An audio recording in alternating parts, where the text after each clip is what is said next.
नमस्कार दोस्तों। जय श्री कृष्ण। राधे राधे। प्रिय दर्शकों, जो औरतें कपड़े खोलकर नहाती हैं उसके जीवन में इसका क्या असर पड़ता है। मित्रों, इस वीडियो में एक कहानी के जरिए आपको बताया जाएगा। साथ ही ये वीडियो आपको बहुत अच्छी जानकारी और सीख देकर के जाएगी।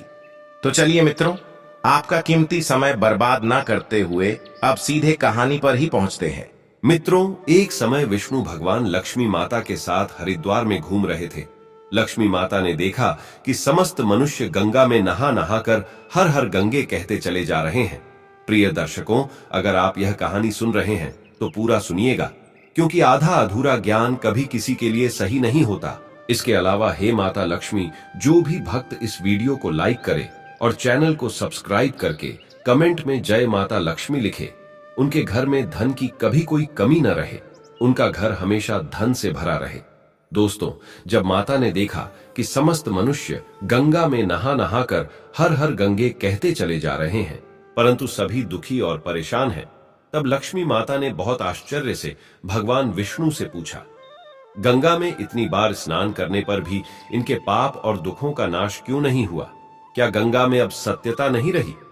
भगवान विष्णु ने कहा, गंगा में तो वही सामर्थ्य है, परंतु इन लोगों ने पापनाशिनी गंगा में स्नान ही नहीं किया है, फिर इन्हें लाभ कैसे हो? लक्ष्मी जी ने आश्चर्य से कहा कि स्नान कैसे नहीं किया? सभी तो नहाकर जा रहे हैं, अभी तक इनके शरीर भी नहीं सूखे हैं। भगवान विष्णु ने कहा, ये लोग तो केवल जल में डुबकी लगाकर आ रहे हैं, तुम्हें कल इसका रहस्य समझाऊंगा।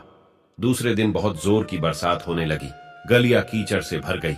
एक चौड़े रास्ते में एक गहरा गड्ढा था, चारों ओर कीचड़ भर रहा था और भगवान विष्णु ने लीला से वृद्ध रूप धारण कर लिया और विवश की तरह गड्ढा में जाकर ऐसे पर गए जैसे कोई मनुष्य चलता चलता गड्ढे में गिर पड़ा हो और निकलने की चेष्टा करने पर भी ना निकल पा रहा हो।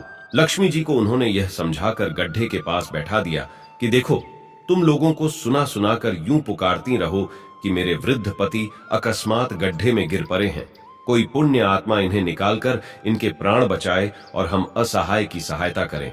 और भगवान विष्णु ने यह भी समझा दिया कि जब कोई गड्ढे में से मुझे निकालने को तैयार हो, तब इतना और कह देना कि मेरे पति सर्वथा निष्पाप है, इन्हें वहीं छुए जो खुद भी निष्पाप हो। यदि आप निष्पाप हैं तो इनके हाथ लगाइए, नहीं तो हाथ लगाते ही आप भस्म हो जाएंगे। लक्ष्मी जी तथास्तु कहकर गड्ढे के किनारे बैठ गई और आने जाने वालों को सुना सुनाकर भगवान विष्णु जी की सिखाई हुई बात कहने लगी। गंगा में नहाकर लोगों के दल आ रहे हैं और सुंदर युवती को यूं बैठी देखकर कईयों के मन में पाप और कईयों को कुछ धर्म का भय हुआ। कई कानून से डरे और कुछ लोगों ने तो लक्ष्मी जी को यह भी सुना दिया कि मरने दे बुढ़े को, क्यों उसके लिए रोती है।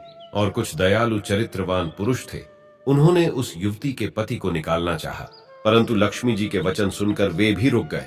उन्होंने सोचा कि हम गंगा में नहाकर आए हैं तो क्या हुआ, पापी तो है ही, कहीं सहायता करते समय हम भस्म ना हो जाए। इस स्त्री के कथन के अनुसार हम खुद भस्म ना हो जाए। किसी का साहस नहीं हुआ। सैकड़ों आए, सैकड़ों ने पूछा और चले गए। संध्या हो चली, तब भगवान विष्णु ने माता लक्ष्मी से कहा, देखा, आया कोई सच्चे हृदय से गंगा में नहाने वाला। तब थोड़ी देर बाद एक जवान हाथ में लौटा लिए हर हर गंगे करता हुआ निकला। लक्ष्मी जी ने उसे भी वही बात कही। युवक का हृदय करुणा से भर आया। उसने भगवान विष्णु को निकालने की तैयारी की। लक्ष्मी जी ने रोककर कहा कि भाई, यदि तुम सर्वथा निष्पाप नहीं होंगे तो मेरे पति को छूते ही जल जाओगे। उसने उसी समय बिना किसी संकोच के दृढ़ निश्चय के साथ लक्ष्मी जी से कहा कि माता, मेरे निष्पाप होने में तुझे संदेह क्यों होता है? देखती नहीं, मैं अभी गंगा नहाकर आया हूं। भला गंगा में गोता लगाने के बाद भी कभी पाप रहते हैं? मैं अभी तुम्हारे पति को निकालता हूं। युवक ने लपक कर बूढ़े को ऊपर उठा लिया। भगवान विष्णु और लक्ष्मी ने उसे अधिकारी समझकर अपना असली स्वरूप प्रकट कर उसे दर्शन देकर कृतार्थ किया। भगवान विष्णु जी ने माता लक्ष्मी से कहा कि इतने सारे लोगों में से इस एक ने ही गंगा स्नान किया है। इसी दृष्टांत के अनुसार जो लोग बिना श्रद्धा और विश्वास के केवल दंभ के लिए गंगा स्नान करते हैं, उन्हें वास्तविक फल नहीं मिलता। परंतु इसका यह मतलब नहीं कि गंगा स्नान व्यर्थ जाता है। गंगा स्नान का बहुत पुण्य भी है। इसके बाद भगवान विष्णु जी ने माता लक्ष्मी जी से कहा, अब मैं आपको वो 12 बातें बताता हूँ। जो भी मनुष्य इन 12 बातों को नहाते समय ध्यान में रखता है, वह कभी भी दुखी नहीं रहता है। उसके घर में मां लक्ष्मी का वास होता है, उसके घर में अपार धन आता है, घर में कभी भी लड़ाई झगड़ा नहीं होते हैं, उसका पूरा परिवार हंसी खुशी जीवन व्यतीत करता है। तब माता लक्ष्मी ने कहा, हे भगवान, आप हमें यह 12 बातें बताइए। इसके बाद भगवान विष्णु उन बातों को बताना शुरू कर देते हैं और माता लक्ष्मी बहुत ध्यान से सुनने लगती है। दोस्तों, ये 12 बातें आप लोग भी बिल्कुल ध्यान से सुनना। इसके बाद भगवान विष्णु कहते हैं, प्रिय, ये 12 बातें बताने के बाद मैं आपको एक बात और बताऊंगा। जो औरतें कपड़े खोलकर स्नान करती हैं, उनके लिए यह बात बहुत ही महत्वपूर्ण है। तो हे लक्ष्मी, आप इस बात को बहुत ही ध्यान से सुनना। तभी विष्णु जी अपनी वाणी को शुरू कर और बताने लगते हैं। दोस्तों, विष्णु जी कहते हैं, स्नान करने से शरीर निरोगी रहता है और मन प्रसन्न रहता है। नहाने से चेहरे की क्रांति और शारीरिक आकर्षण में भी बढ़ोतरी होती है। अगर इस नित्य कर्म के दौरान कुछ बातों का ध्यान रखा जाए तो आध्यात्मिक से भी ज्यादा लाभ पाया जा सकता है। नहाने के क्रम में इन बातों का ख्याल जरूर रखा जाना चाहिए।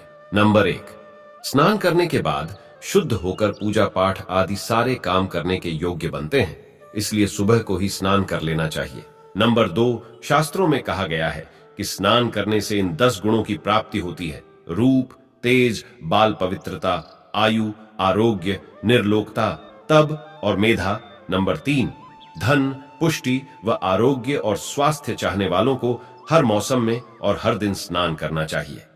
नंबर 4, शास्त्रों में कहा गया है कि सुबह स्नान करने से पाप का नाश होता है और पुण्य मिलता है। ऐसा कहा गया है कि सुबह नहाने वालों के पास नकारात्मक शक्तियां नहीं भटकती, इसीलिए सुबह स्नान करना ही उचित है। नंबर 5, बीमारी के हालत में सिर के नीचे से ही स्नान करना चाहिए। गीले कपड़े से शरीर को पोंछ लेना एक तरह का स्नान ही कहा गया है। नंबर 6, सुबह की लालिमा छाने से पहले ही स्नान लेना श्रेष्ठ माना गया है। नंबर 7, तेल लगाकर और देह को मल मल कर नदी में नहाना मना है। इसकी जगह नदी से बाहर निकलकर तट पर ही शरीर साफ करके तब नदी में डुबकी लगाना उचित है। नंबर 8, जिन घाटों पर कपड़े धोए जाते हैं वहां का जल अपवित्र माना गया है, इसलिए वहां से कुछ दूर हटकर ही नहाना चाहिए। नंबर 9, नदी में 11 या 21 डुबकियां लगाना अच्छा बताया गया है। नंबर 10, पवित्र नदियों में कपड़े निचोड़ने की मनाही है। नदी में किसी तरह की गंदगी नहीं बहानी चाहिए। नंबर 11, नल की तुलना में झरने का पानी, झरने से ज्यादा नदी का पानी, नदी के पानी से किसी तीर्थ का जल, तीर्थ के जल से गंगा जल अधिक श्रेष्ठ माना गया है। नंबर 12, गंगा माता का कथन है कि स्नान करते वक्त कोई चाहे जहां भी मेरा स्मरण करेगा, मैं वहां के जल में आ जाऊंगी। इसके बाद भगवान विष्णु जी ने कहा, अब मैं आपको औरतों के बारे में बताता हूं जो औरतें कपड़े खोलकर स्नान करती हैं। हिंदू धर्म शास्त्रों में हर एक चीज के लिए कुछ नियम बनाए गए हैं। इन नियमों में से एक है स्नान को लेकर की गई बातें। ऐसा माना जाता है कि आम व्यक्ति को शास्त्रों के नियमों का पालन जरूर करना चाहिए, जिससे उनके घर की सुख समृद्धि बनी रहती है और खुशहाली आती है, साथ में अपार धन बरसता है, माता लक्ष्मी प्रसन्न होती है। दरअसल हमारे शास्त्रों में ऐसी कई बातें लिखी गई हैं जिनका हम पालन सदियों से करते चले आ रहे हैं, लेकिन उसके कारणों के बारे में हमें अभी भी पूरी जानकारी नहीं है। ऐसे ही नियमों में से एक है निर्वस्त्र स्नान करना। आपने अक्सर घर के बड़ों को ऐसा कहते सुना होगा कि कभी भी स्नान बिना कपड़ों के यानी निर्वस्त्र नहीं करना चाहिए। अगर हम पौराणिक कथाओं की बात करें तो निर्वस्त्र स्नान की मनाही का एक सबसे बड़ा कारण कृष्ण जी के समय से जुड़ा है। पौराणिक कथाओं के अनुसार एक बार जब गोपिकाएं सरोवर में स्नान कर रही थीं और वो निर्वस्त्र थी, उस समय बाल कृष्ण ने गोपियों के सभी वस्त्र छिपा दिए। उस समय जब कृष्ण जी ने उनके वस्त्र छिपा लिए और गोपियों ने अपने वस्त्र वापस लेने की प्रार्थना की, तब कृष्ण जी ने उन्हें समझाया कि कहीं भी बिना वस्त्र धारण किए स्नान नहीं करना चाहिए। इससे जल के देवता वरुण का अपमान होता है, इसलिए आपको निर्वस्त्र स्नान न करने की सलाह दी जाती है।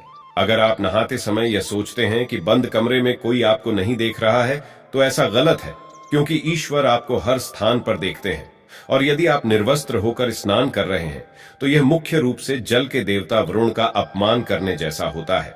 निर्वस्त्र स्नान से आपको पाप लग सकता है और आर्थिक एवं शारीरिक नुकसान पहुंच सकते हैं।